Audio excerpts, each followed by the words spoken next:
आइए आज एक बहुत ही मजेदार और कह सकते हैं बेहद नाटकीय कहानी में गोता लगाते हैं। हम एक ऐसी घटना का विश्लेषण करने वाले हैं जो शुरू तो होती है एक मामूली सी भूख से, खाने की एक छोटी सी लालसा से, लेकिन देखते ही देखते एक भयंकर तबाही का रूप ले लेती है। इसे हम महान समोसा संकट का नाम दे सकते हैं। सच में ये इस बात का एक परफेक्ट उदाहरण है कि कैसे एक छोटा सा फैसला घटनाओं की एक ऐसी चेन रिएक्शन शुरू कर सकता है जो पूरी तरह से आउट ऑफ कंट्रोल हो जाए। अब जरा इस डायलॉग को सुनिए। मैं लुट गया, बर्बाद हो गया, मैं भूखा मर जाऊंगा। अब कोई भी सोचेगा कि शायद कोई बड़ा वित्तीय संकट आ गया है या कोई प्राकृतिक आपदा आ गई है। जी नहीं, ये मोटू का रिएक्शन है सिर्फ इसलिए क्योंकि उसका रोज का समोसे वाला 1 महीने की छुट्टी पर चला गया है। मतलब एक छोटी सी असुविधा को सीधे जीवन और मृत्यु का सवाल बना दिया गया। और ठीक यहीं से हमारी इस हास्यपूर्ण त्रासदी की शुरुआत होती है। भाग 1, महान समोसा संकट, एक आम समस्या और एक अजीब समाधान। तो समस्या का समाधान क्या निकला? पतलू ने एक बहुत ही सिंपल 3 कदम वाला मास्टर प्लान बनाया। चरण 1, अपने किचन गार्डन से ताजे आलू लाना। चरण 2, उन आलूओं को कुकर में उबालना। और चरण 3, समोसे के लिए आटा गूंथना। सुनने में तो लगता है कि अरे ये तो रोज का काम है, इसमें क्या ही गलत हो सकता है। लेकिन ठहरिए, यही सरलता तो इस पूरी कहानी का सबसे बड़ा धोखा है। भाग 2, चूहों का खतरनाक हमला पहले ही कदम पर विफलता। अब यहां से घटनाओं का बेतुकापन देखिए। किचन गार्डन के चूहे, जी हां चूहे, उन आलूओं पर अपना मालिकाना हक जताते हैं। इसके बाद मोटू जो करता है वो और भी हास्यास्पद है। वो चूहों को 1-on-1 फाइट के लिए चैलेंज कर देता है। और सबसे अजीब बात पता है क्या है? चूहे मान भी जाते हैं। वो सचमुच एक लाइन में आते हैं, बारी बारी से मोटू को काटते हैं और सारे ताजे आलू लेकर रफू चक्कर हो जाते हैं। मतलब पहले ही स्टेप में हमारा हीरो क्लीन बोल्ड। भाग 3, कुकर का विनाशकारी विस्फोट, तबाही का इंतजार। बचे खुचे आलूओं के साथ वे स्टेप 2 पर आते हैं। और यहां जरा इस नंबर पर ध्यान दीजिए, 20। मोटू इस बात पर अड़ जाता है कि आलू एकदम मक्खन जैसे गलने चाहिए और इसके लिए वो कुकर की 2-4 नहीं, पूरे 20 सीटियों का इंतजार करता है।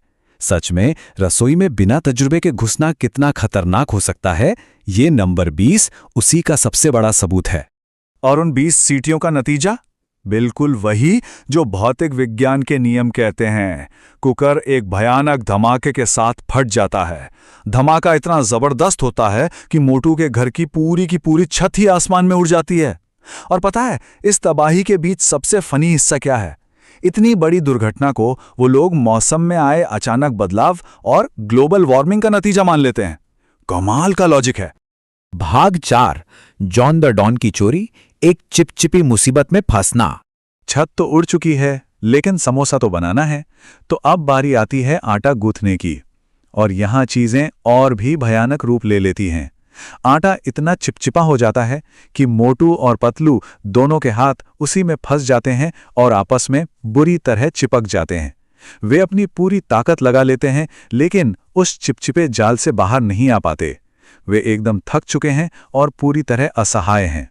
अब जरा इस सिचुएशन की कल्पना कीजिए। दोनों के हाथ बंधे हैं, वो अपनी जगह से हिल भी नहीं सकते।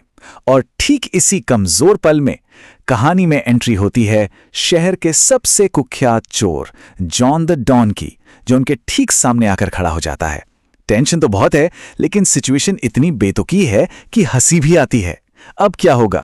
मेरे ख्याल से ये इतिहास की सबसे रिलैक्स चोरी रही होगी। जॉन द डॉन देखता है कि ये दोनों तो अपनी ही बनाए खाने में बुरी तरह चिपके हुए हैं। वो न सिर्फ उनकी इस हालत का मजाक उड़ाता है, बल्कि बड़े ही इत्मीनान से उनका सारा कीमती सामान समेटता है, बाय बाय बोलता है और आराम से वहां से निकल जाता है।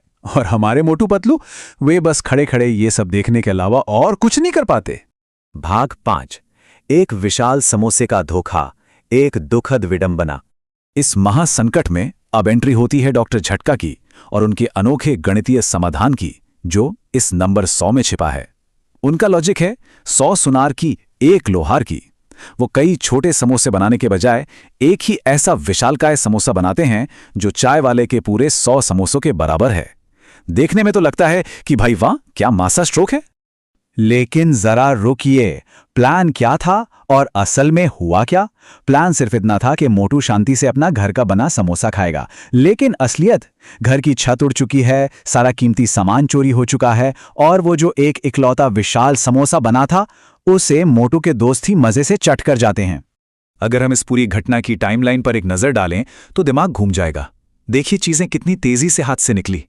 1 मिनट के भीतर चाय वाला जाता है, 5 मिनट में चूहों से लड़ाई होती है, 20 सीटियों के बाद कुकर फटता है और छत उड़ जाती है, 1 घंटे के भीतर वे आटे में फंसते हैं और लुट जाते हैं, और सिर्फ 2 घंटे बाद जिस समोसे के लिए ये पूरी महाभारत हुई वो भी दोस्तों के पेट में।